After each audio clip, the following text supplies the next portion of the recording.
After 50 years, a sequel to the classic horror film The Exorcist has finally arrived. The Exorcist, believer continues the legacy of the original. At the beginning, the pregnant Sirene is in Haiti with her husband taking photographs. While her husband is busy working nearby, Sirene feels bored and wanders off alone to explore the local customs and culture. In a rundown market, Sirene meets a young boy who kindly leads her to a spiritual medium. This medium specializes in offering blessings to unborn children. For the sake of her baby, Sirene naturally doesn't refuse. The medium gently touches Sirene's belly while chanting a blessing, and afterward, gives her a scarf. After being out all day, Sirene returns to the hotel alone to rest. Suddenly, disaster strikes. An earthquake hits the area around the hotel, and within minutes, the building is reduced to rubble. Victor returns to find the scene in ruins. Ignoring the falling debris, he rushes into the hotel to rescue his wife, only to find her pinned beneath collapsed concrete blocks. Looking at her husband Victor, Sirene uses her final breath to urge him to take care of their unborn daughter. Years later, the baby has grown into a young girl, and Victor names her Angela. One day, Angela finds her mother's belongings at home. Looking at her mother in the wedding photo, she feels both distant and familiar, awakening a deep longing for her. After school that day, Angela and her classmate Catherine head into a nearby forest. There they discover an underground tomb and begin playing a seance game at the entrance. Angela, desperate to see her mother again, tries to summon her. She holds her mother's photo, lights a candle, and stares at a pocket watch while repeating her mother's name. At the same time, Victor is working in his studio. The lights behind him flicker, and the photos on his computer screen begin to distort.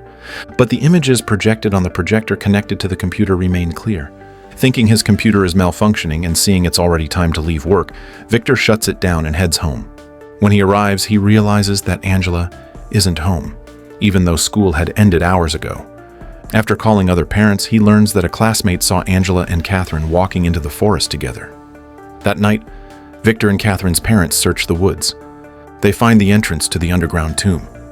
They only saw 2 pairs of shoes at the entrance, but the girls were nowhere to be found. They immediately call the police. After checking surveillance footage, they learn that Angela and Catherine left school at 2:30 in the afternoon and haven't been seen since. Near the tomb is a known gathering place for homeless people. The parents begin to suspect that the girls might have been kidnapped. Victor goes to question the people receiving food aid, but is met with hostility. After all, the homeless still have dignity. Accusing them of kidnapping his daughter is out of line, and they angrily send him away. After a fruitless night, Victor returns home, only to sense someone is in the house.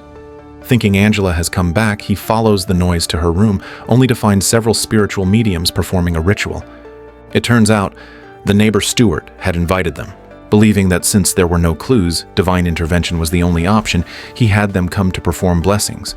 But Victor, overwhelmed with anxiety, tells Stuart to take them and leave immediately. 3 days later, 30 miles from the scene of the incident, a horse suddenly dies on a farm. The farmer's son goes to the barn to get tools to clean up and hears faint breathing sounds. Opening the storage door, he discovers Catherine and Angela crouched in fear. The girls are taken to the hospital, but they've lost track of time. They think only a few hours have passed. No. Baby, you've been gone 3 days. They also don't know why they were barefoot or how they walked 30 miles. Doctors believe the girls suffered short-term memory loss caused by extreme psychological stress. After a few days of treatment, they're ready to be discharged. On the day of their release, the hospital welcomes a newborn. The baby's constant crying irritates Angela, who suddenly slams her hand on the glass window. The baby instantly stops crying, and the glass cracks under the force. Can I go home now? Back home, Victor asks his daughter what she was doing in the woods. Angela tells him she was trying to contact her mother's spirit. She says she's always heard her mother's voice whispering to her, and wanted to confirm it wasn't just her imagination. So she invited her best friend Catherine to join her in performing the summoning ritual, but they didn't find anything. At that moment, a demon appears behind Victor. Angela sees it and urges her father to leave her room immediately. Meanwhile, something also seems to have latched on to Catherine after she returned home. The next morning, Victor prepares breakfast and calls Angela to wake up. But no matter how many times he calls, she doesn't respond. Suddenly, he smells something strange and realizes Angela wet the bed. He shakes her gently to wake her up, then takes her to the bathroom to wash up. While she's in the shower, he returns to her room to clean the sheets. Suddenly, Angela appears. No one knows where she got such strength. She used the scarf left behind by Seren to cover Victor's head and slammed him to the ground. Meanwhile, Angela kept asking, "Where is she?" The reason she kept asking this was likely because during the seance she didn't see her mother, but instead encountered another demon. The demon deceived her, saying that if it could enter Angela's body, it would help her find her mother. That's how Angela and Catherine ended up being possessed by the demon. Suddenly, Angela collapsed to the ground, convulsing. Victor rushed to get her to the hospital. On the way, Angela kept screaming and shouting that she wanted to see her mother, hurling insults at the medical staff, until they finally calmed her with a sedative injection. During her treatment, doctors discovered that her fingernails and toenails were cracked, and her abdomen was covered with mysterious wounds. Meanwhile, something was happening with Catherine as well. Covered in blood, she walked into the church and shouted at the priest about corpses and blood. No one could stop her. Her family had no choice but to admit her to the hospital too. Victor met with Catherine's parents again, and they all began to suspect the girls were possessed by a demon. Something they did out there opened them up for an unholy spirit to enter. That's how demonic possession works. Do you know where Jesus went after he died on the cross, Victor? He went to hell to declare his authority over the devil. And he reappeared 3 days later. 3 days, just like our girls. Do you think they went to hell? Burned their feet in hell? Got possessed by the devil? That evening, Nurse Ann was caring for Angela. She used a thermometer to check Angela's temperature, but the reading was strange, possibly a malfunction or something else. Suddenly, Angela woke up and called Ann Sister Xavier, and said that she had once had an abortion.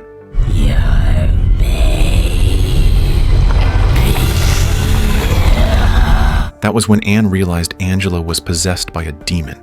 The next day, she met with Victor and told him something was wrong with Angela. She explained that in her youth, she had once aspired to become a nun. But before she could take her vows, she discovered she was pregnant. In order to pursue her dream, she gave up the baby. After becoming a nun, she had to choose a new name, and she chose the name Xavier. She had never shared these secrets with anyone, yet Angela knew them perfectly.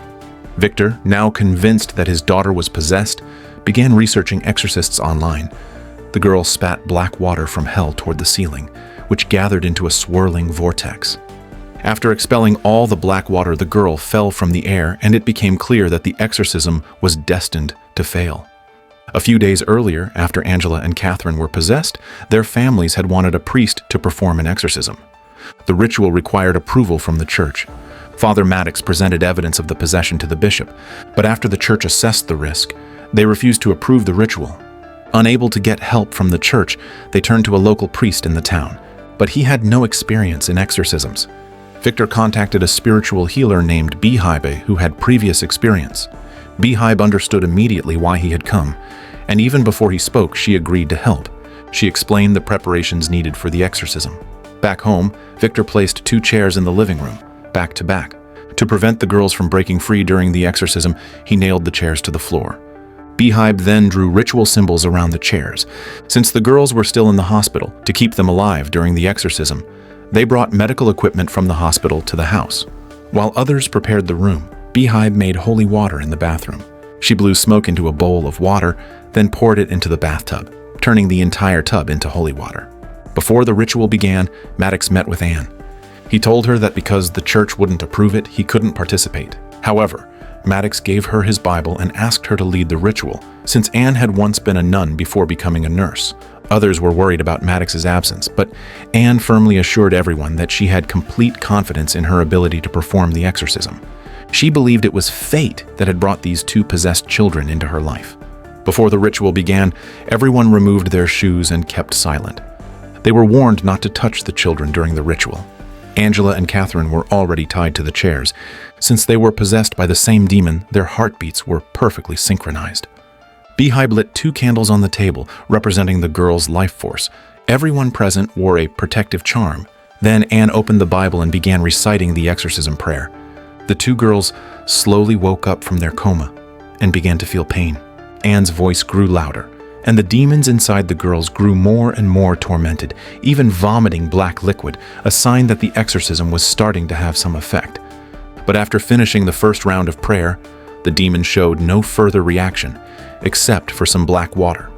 At that moment, the demon began mocking and taunting everyone in the room. As it grew more arrogant, the entire room began to shake. Everyone present started chanting the exorcism prayers together, which finally calmed Angela and Catherine. Then they brought in holy water and placed it inside the protective circle. Beehive sprinkled holy water onto Angela and Catherine's faces. Immediately, it was as if the demons inside them were drowning. There was a visible reaction. Catherine vomited a decayed object, and both girls regained consciousness for a brief moment, but it didn't last long. Angela and Catherine were once again overtaken by the demon, their bodies convulsing uncontrollably. Their hands turned red, as if they were being burned. Victor watched his daughter suffer and knew the exorcism was reaching its climax. He stood up and continued reciting the prayers. Suddenly, both girls exhaled a thick, black smoke. It was the vapor formed by the demon being scorched from within. Beehive quickly lit a fire and spat a mouthful of holy water into the flames. The steam from the fire floated upward and surrounded the vapor that the girls had expelled.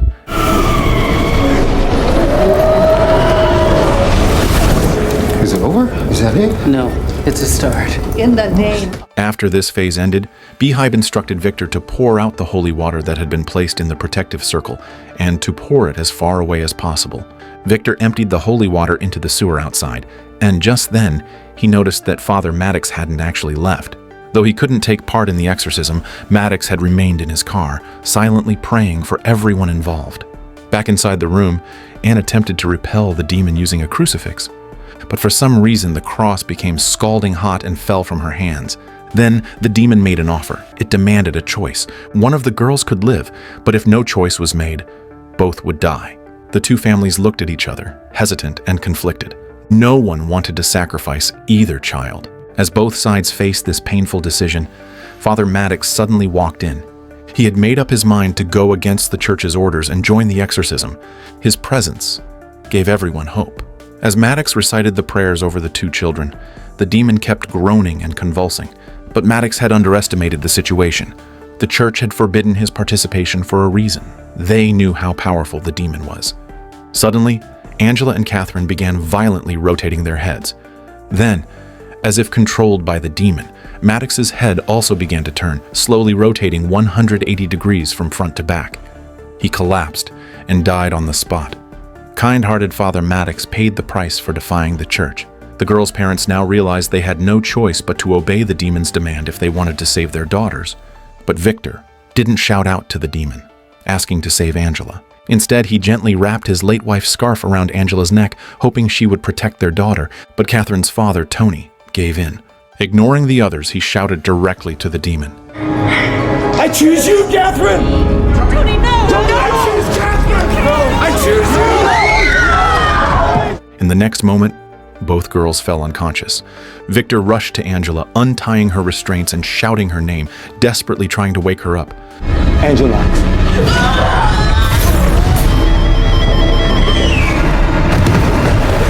Suddenly, Angela levitated from her chair. In her painful struggle, she seemed to see an illusion created by the demon. It was trying to break free from its restraints, until the demon crawled out from the shattered wall and the illusion Angela was seeing vanished. Angela then vomited a massive amount of black liquid onto the ceiling.